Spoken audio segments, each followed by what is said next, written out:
Hello friends, myself Sutar Lakshman, assistant professor in chemistry, Dahiwadi College, Dahiwadi. Today we are going to discuss the topic chelation.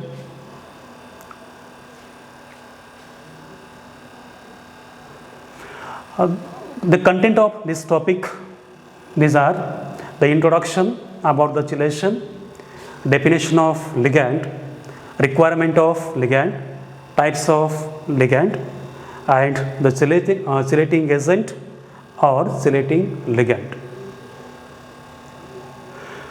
The introduction about the chelation or chelating effect or chelate.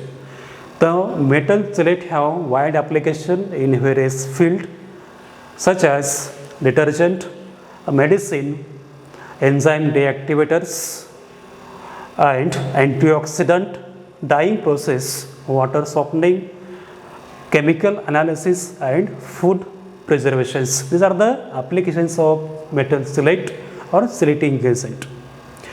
At present, the chemistry of metal chelate plays a major role in various fields.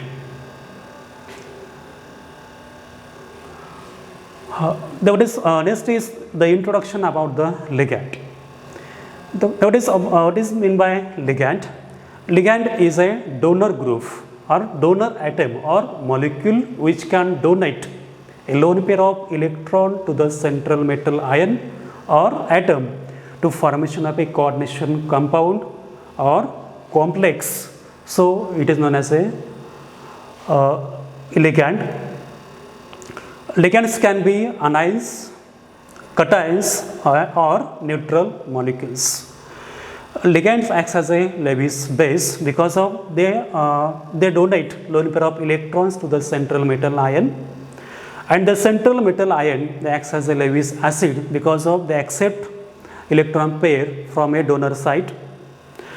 Ligands can be cations, for example, NO+, they act as electron pair acceptors, and the ligands may be anions, for example, halides or some hydroxyl groups, thiocyanide group, amines, they act as anionic ligands, and ligands may be neutral ligands such as ammonia, water, nitrous group, and carbonyl groups. These are the ligands acts as a neutral ligand.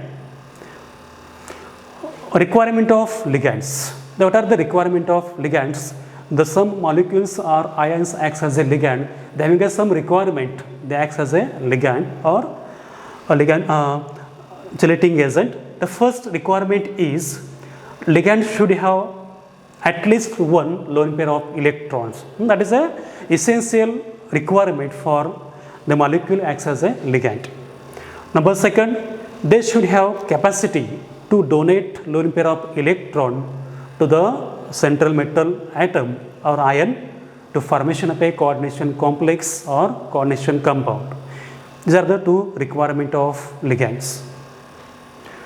Next is types of ligands. Basically, the types of ligands are depends on or classified on the basis of the number of binding site with the central metal ion and the charge and the size of the ions.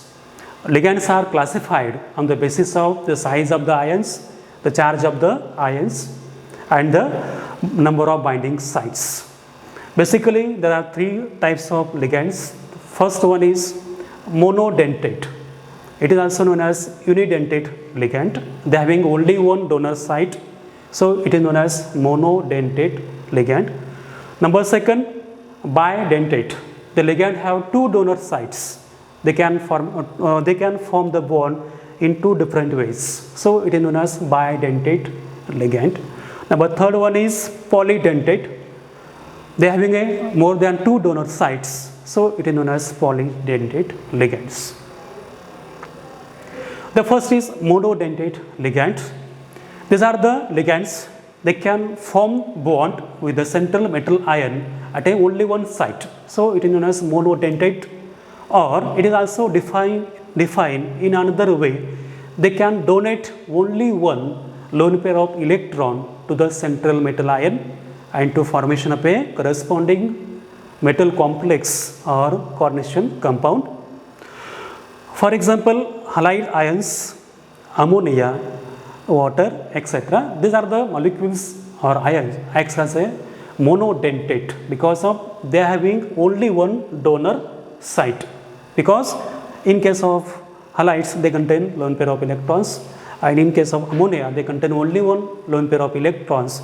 They can take part in bonding, so it is known as monodentate or unidentate ligand. Number second, bidentate or didentate ligand. These are the ligands which bind two sides of the metal ion. These are the ligands, they bind to the central metal ion to the two sides of the metal ion.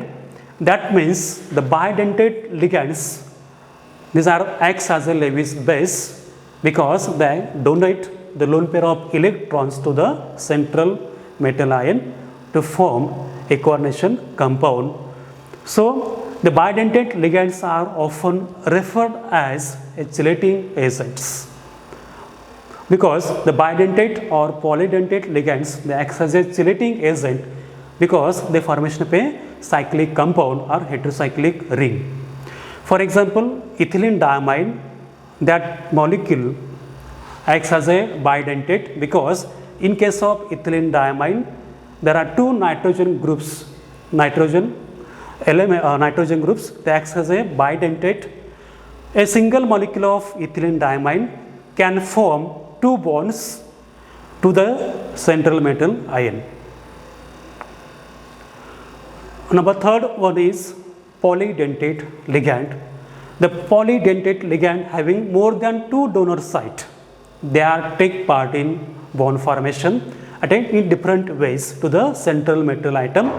These are the ligands which occupy the many sites of central metal ion.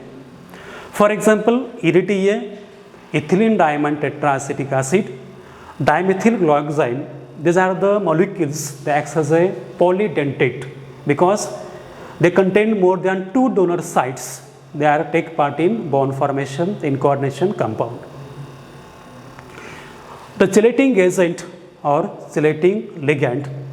The chelating agent or chelating ligand is nothing but these are the molecules or ions such as these are the didentate or polydentate ligands which is attached to the through two or more donor atoms to the same central metal ion, forming a heterocyclic ring or heterocyclic ring is known as chelating agent or chelating ligands.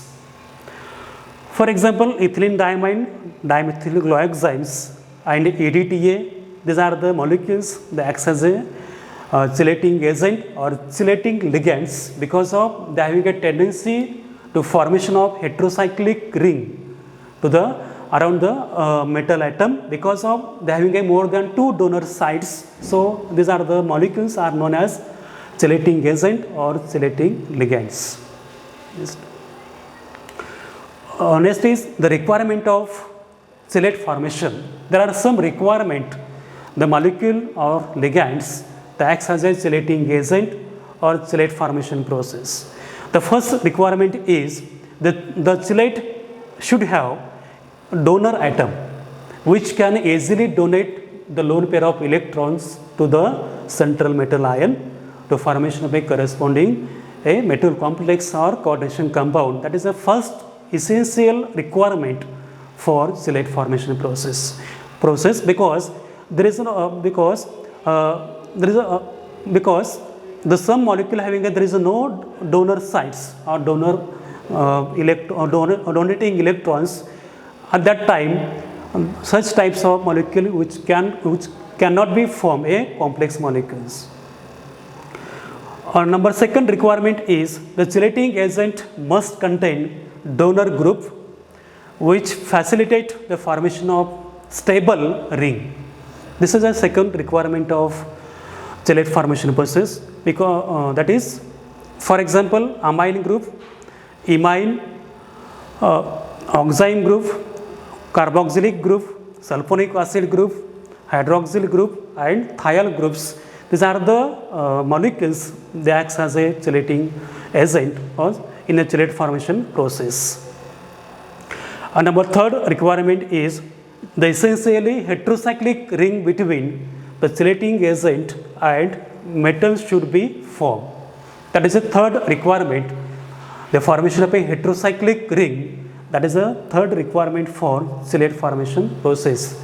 The first requirement is the chelating agent should have at least one donor atom which can donate the electron.